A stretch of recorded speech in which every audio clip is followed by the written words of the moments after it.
Já não suporto mais a sua ausência e a saudade de você, meu bem. O que sinto é tão estranho que eu não sei como explicar, nem sei o que fazer. Já não suporto mais viver tão triste assim, sabendo que você talvez não pense. Só você, meu bem, me fez humilde confessar assim o meu imenso amor. Mas sei que breve voltará e para sempre há de ficar comigo. Desde 3 anos de idade, eu cantei na cidade de Lavras, onde eu me criei, porque eu sou de Governador Valadares. E na cidade de Lavras eu cantei para uma festa, para um leprosário, de um leprosário, e eu cantei com as crianças da igreja pela primeira vez, né? E depois me apresentei no rádio, onde colocaram uma cadeirinha. Eu subi na cadeirinha para alcançar o microfone. Eu tinha 3 anos de idade. Então, eu cantei Caminhamos, de Erivelto Martins, né, que eu ouvia no rádio. Minha mãe cantava também, pela voz da Dalva de Oliveira. E eu sentei naquela cadeirinha. Eu achei que era para ficar em pé, as pessoas colocaram para mim ficar em pé. Eu sentei, eu cruzei as perninhas e tal, e eles me aplaudiram. Eu acho que a partir dali, eu achei que ali era o meu lugar. E eu nunca deixei de cantar. Eu cantei em programas infantis, até aos 9 anos de idade, eu ganhei um concurso, a mais bela voz infantil, do Café Caboclo e Açúcar União. Era um concurso que acontecia na TV Rio. Nessa época, já tinha mudado para o Rio de Janeiro.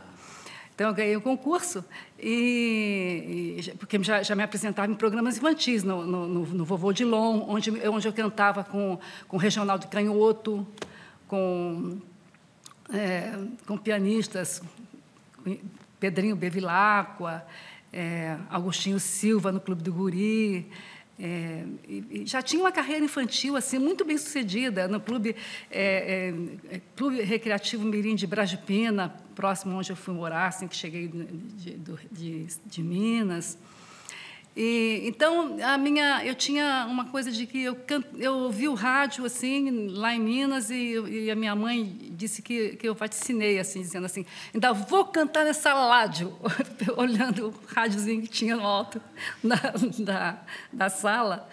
E eu acho que eu ouvia um programa infantil que era da Rádio Tamoio do Rio de Janeiro, eram os Corumins da Tamoio. Então, tocava Ravel, entrava, e as crianças cantavam. E aí, a minha mãe disse que eu falei, ainda vou cantar nessa rádio. Então, eu acho que é uma coisa assim, que desde criança, eu não tenho artistas na família, né? Meu avô, por parte de mãe, que cantava, que eu não cheguei a conhecer, era um português que tocava acordeão e cantava. Então, é a única coisa que eu sei assim, da família. E a minha mãe, quando criança, cantou muito, tinha um vozeirão lindo e tal, mas não fez carreira, né? E aí as coisas foram sucedendo assim na minha vida. Então, com 9 anos, eu ganhei esse concurso, a mais bela voz infantil, e ganhei o contrato já na CBS, naquela época era Columbia, né? Hoje atual Sony Music, e já para gravar um disco, já para ser profissional. Não se perca de mim, não se esqueça de mim, não desapareça. A chuva tá caindo e quando a chuva começa eu acabo de perder a cabeça. Não saia do meu lado, segura meu pierro molhado e vamos embora a ladeira abaixo. Acho que a chuva ajuda a gente a se ver. Venha, beija, deixa, beija, seja o que Deus quiser. A gente se embala, se embora, se embora, só bate na porta da igreja. A gente se olha, se beija, se embora de chuva, suor e cerveja.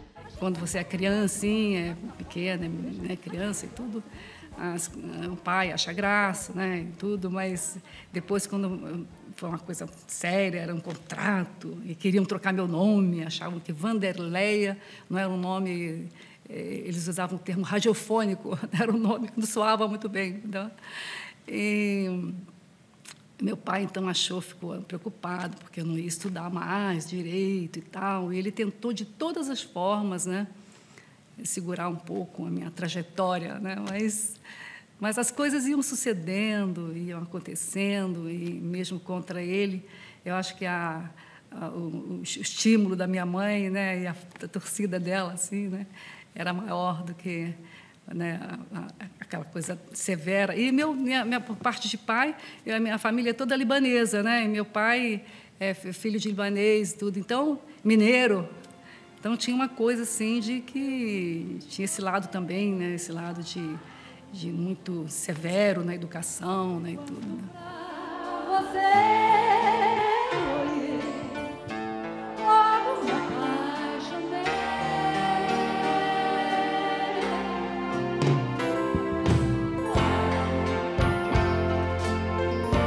Não sei dizer, só sei que pude então compreender que sem você, meu bem, não posso mais viver. Mas foi tudo um sonho, muito ilusão, porque não é meu. Roubou de mim seu amor, me deixando nessa solidão. Nesse espaço de tempo, eu parei um tempo total, né, que meu pai segurou mesmo, e existia na rádio, fiz muito Rádio Nacional do Rio de Janeiro, que era fase áurea do Rádio Nacional no Rio de Janeiro. Fiz aqueles programas básicos, assim, do Paulo Gracindo, do Renato Mursi, Ontem, Hoje, Amanhã, eu era o Amanhã. Né, e eu tinha um repertório assim, bem diferenciado. Eu tinha uma vizinha que começou a me ensinar músicas, fantasias espanholas. E eu fiquei encantada com aquilo, né, com aquela sonoridade, né, passo doble. Em uma manhã de minha Andalucía, nasceu passo doble, Flamengo espanhol. Olé! Então, eu adorava aquilo e eu levava aquilo para os programas infantis e tal. Então, eu tive diversas fases.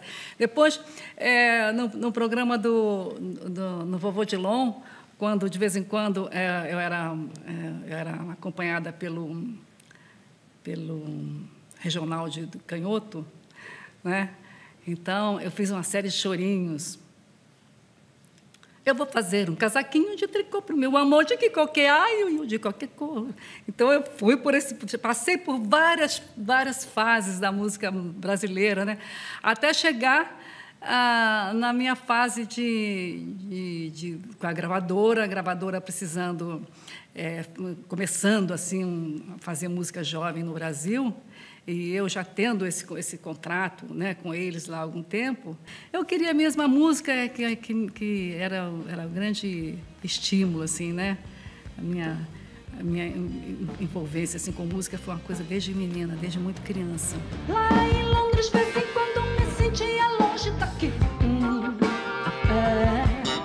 vez em quando me sentia longe, tava por mim, puxando o cabelo, nervoso, descer-lhe campelo pra não cair naquela fossa em que vi um camarada meu de Porto Belo cair, naquela falta de juízo que eu não tinha nenhuma razão pra curtir, tanta saudade preservada num velho baú de prata dentro de mim.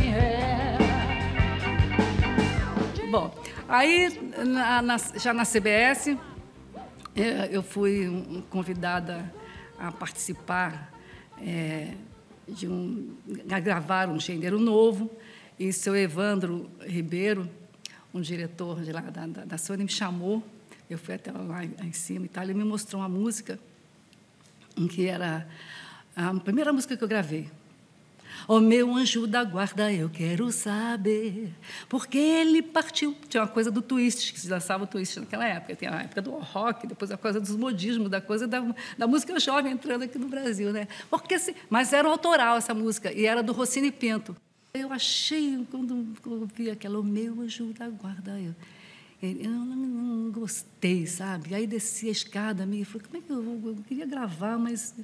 Aí me apareceu uma pessoa na escada, subindo a escada, indo ao meu encontro, e uma pessoa com a carinha que eu não esqueço jamais, bochechinha vermelhinha, parecendo Papai Noel. Ele falou assim, e aí, você gostou da música?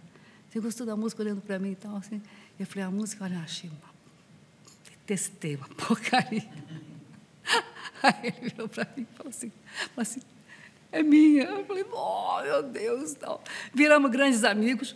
Foi ele, o Rossini Pinto, que me deu grandes músicas assim, de muito sucesso. Ele foi um versionista assim, fantástico também.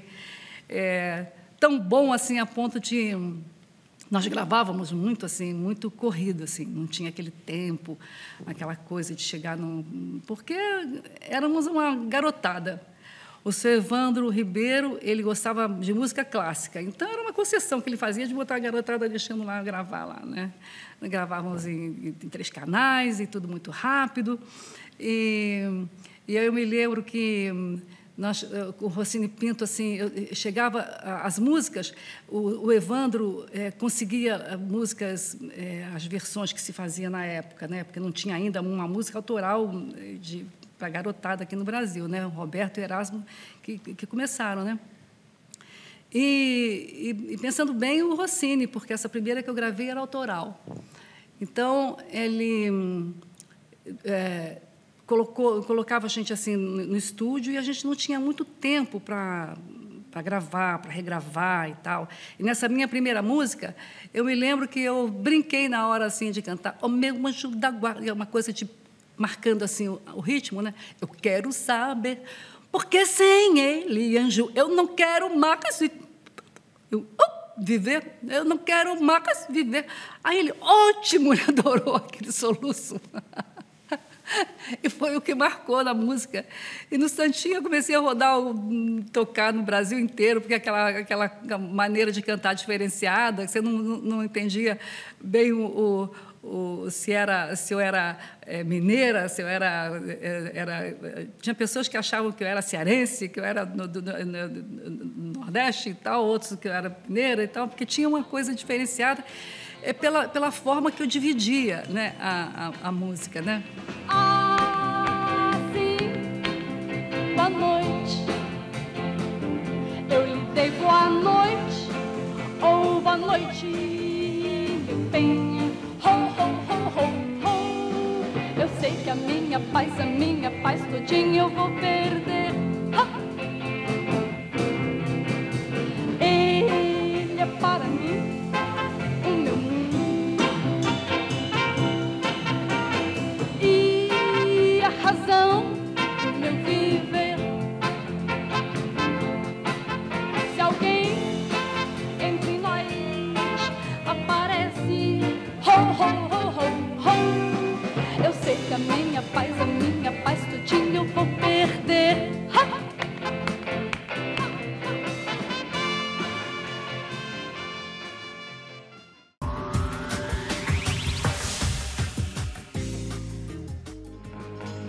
Não sei,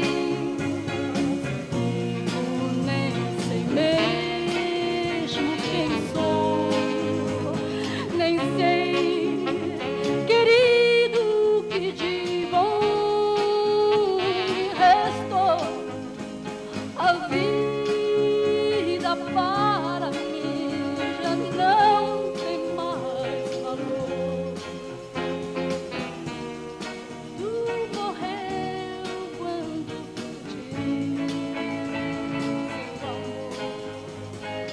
Então, antes da Jovem Guarda, houve todos esses movimentos já acontecendo, né? E a CBS colocava a gente para divulgar disco.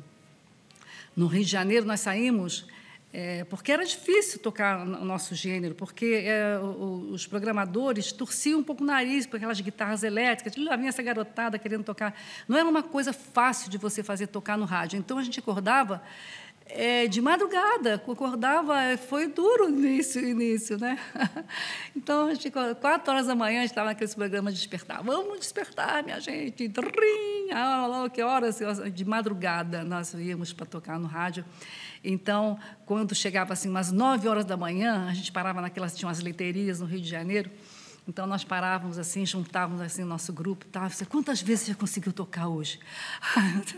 Então, ali a gente se encontrava. Ali tinha encontros com o Renato, dos Blue Caps, os Golden Boys, com o próprio Roberto. Roberto, eu me lembro que uma ocasião que ele viajou, a primeira vez que ele viajou para Recife, e a gente ali na esquina da Rio Branco, ali na rua, não sei, no Rio de Janeiro, ele parando para contar como foi a viagem dele para Recife, como ele tinha sido recebido, que tinha fãs, que deu autógrafos. Era bem início da nossa carreira, né? Então, a CBS, na época, mandava o Roberto para São Paulo para divulgar o disco. Ele ficava uma temporada, e depois eu vinha, ficava um pouquinho menos, porque eu tinha ainda a coisa do estudo, né? Estava meio difícil de ficar um tempo. Mas o Roberto explodiu aqui em São Paulo com o Splish Splash, né? Então, com aquilo, a explosão foi de uma tal maneira. Então, o Roberto, acho que foi mesmo o nosso... foi o estopim de todo esse movimento, porque, como aconteceu, ele explodiu com a música, a Record resolveram trazer toda essa garotada que fazia música jovem, as do Rio, juntar com as do Rio e de São Paulo, e juntamos todos, né? Então, viemos nós, essa turma do Rio, e a proximidade com o Roberto existia já lá da CBS, da mesma gravadora, né? O Erasmo tinha essa proximidade com o Roberto, porque já estavam fazendo composições e tudo e tal. O contrato na Record, o meu contrato, assim como de alguns, eu, Erasmo e tal, foi uma coisa não foi uma coisa de, não houve padrinho, não, era uma coisa de seleção de quem estava acontecendo mesmo, quem estava chegando lá e dando recado direito, né, na frente do público, né? Foi uma coisa natural que foi acontecendo. Eu sou terrível, eu vou parar desse jeito me provocar. Você não sabe de onde eu venho, nem o que sou, nem o que tenho. Eu sou terrível, vou lhe dizer, e ponho mesmo pra derreter. Garota que anda do meu lado, vai ver que eu ando mesmo apressado, minha cara é mais quente. Então, ali aconteceram muitos talentos, muita gente teve o nicho assim da música italiana, né? Vindo um grupo, outro as bandas de rock e tudo. E eu também fico surpresa de ver os programas gravados, porque eram os microfones pequenos, a gravação não existia uma sonoridade, uma coisa de uma captação, né, muito formalizada, mas não sei como era possível, que a sonoridade até hoje eu acho muito boa, né? Eu sou um negro gato de arrepia, em toda minha vida sempre dei azar, somente no telhado aos outros desacato. Eu sou um negro gato, sou um negro gato, sou um negro gato, sou um negro gato. E comecei a ganhar dinheiro mais do que o meu pai, isso começou a incomodar muito meu pai, e eu achava aquilo não estava natural. Pô. Meu pai, eu sou filha de uma família de 3 irmãos, e sempre vi meu pai batalhando, nunca nos faltou nada, mas ele é um homem muito trabalhador, íntegro, bonito, em toda a parte que chegava, ele, minha mãe, pessoas que me deram um referencial assim, familiar assim, muito bonito, de generoso, e, sabe, verdadeiro. Então, tinha uma coisa assim, eu me lembro que, numa ocasião, no auge da Jovem Guarda, assim, para especificar essa situação, no auge, estava assim... aliás, eu tenho muitas histórias assim, nesse gênero, né, que eu me lembro. Mas eu me lembro que a minha irmã mais velha tinha nasceu a minha sobrinha e tal, e eu naquela euforia, aquela coisa que sempre muito ligada com meus irmãos, com a minha família toda. E eu cheguei da Jovem Guarda muito autoafirmada, digo, mas como? Vocês não foram até o hospital? Porque eu havia levado, na noite anterior, minha irmã até a maternidade. E deixei em casa minha mãe, meu pai e tal, e eu, quando cheguei, eu comecei a falar muito alto, né, já prepotente, achando que estava dominando a minha situação. Eu cheguei, comecei a falar alto com meu pai, falando alto.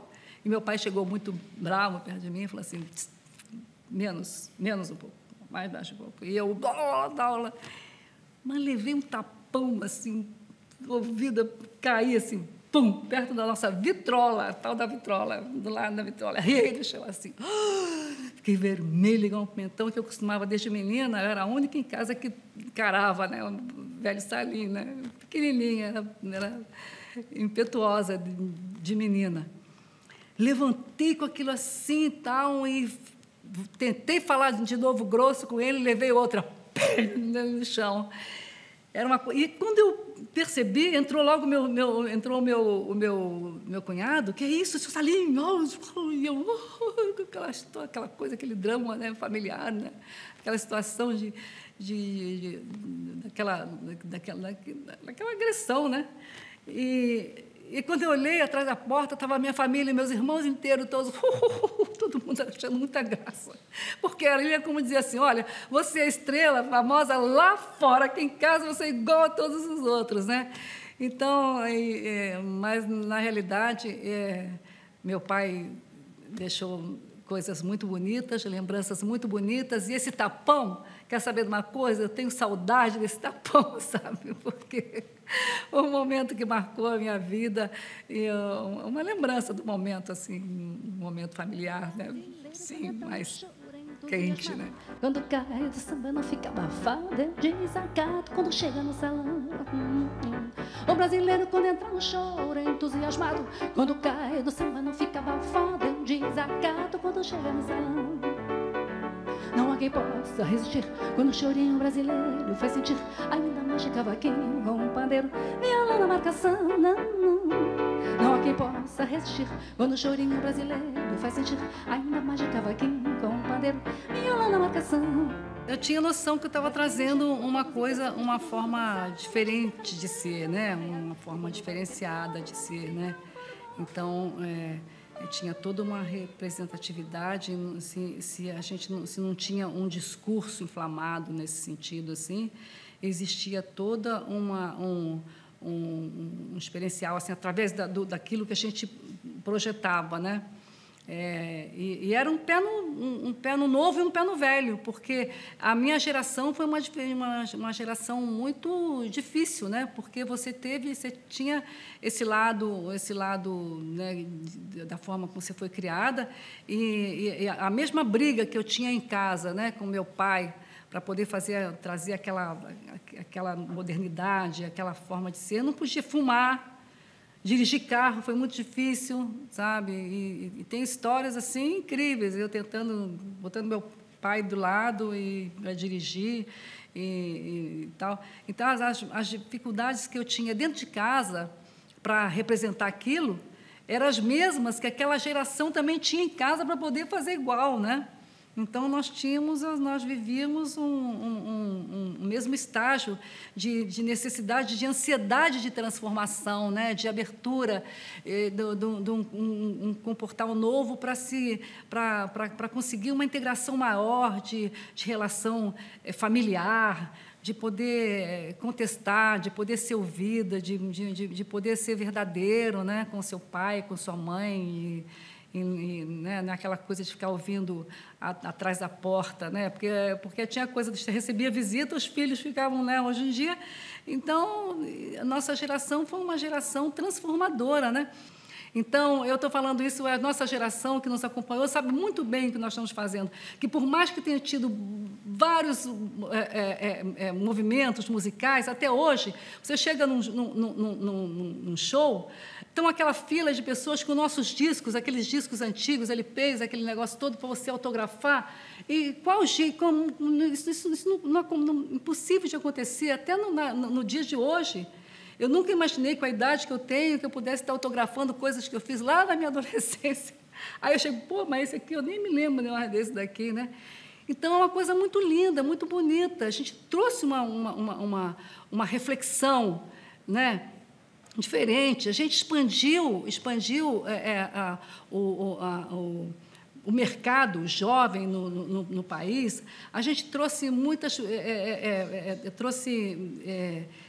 abertura econômicas para o nosso país, então a gente tem que ser reverenciado por isso mesmo, sabe? Então eu acho assim que nós tivemos assim uma atuação muito legal, muito bacana, que eu me orgulho de ter participado desse movimento. Acho que foi muito legal, muito divertido. Foi para mim e foi para quem nos acompanhou. Eu fiz parte de um movimento maravilhoso e que me deu um nome que me projetou de uma tal maneira, a tal ponto que eu estou aqui hoje fazendo contando essa minha trajetória, né? Mas tudo que eu tive a oportunidade de fazer depois foi com esse espaço também. Eu acho que tudo que já tinha dado, né? Já tinha acontecido muita coisa. E o Roberto queria dar um voo na carreira dele também e tal. E eu tive a oportunidade de fazer várias coisas que me motivaram profundamente e que me deram uma liberdade maior para estar numa continuidade, fazendo projetos novos, né? Que eu gosto de fazer até hoje. Obrigada a você. Obrigada.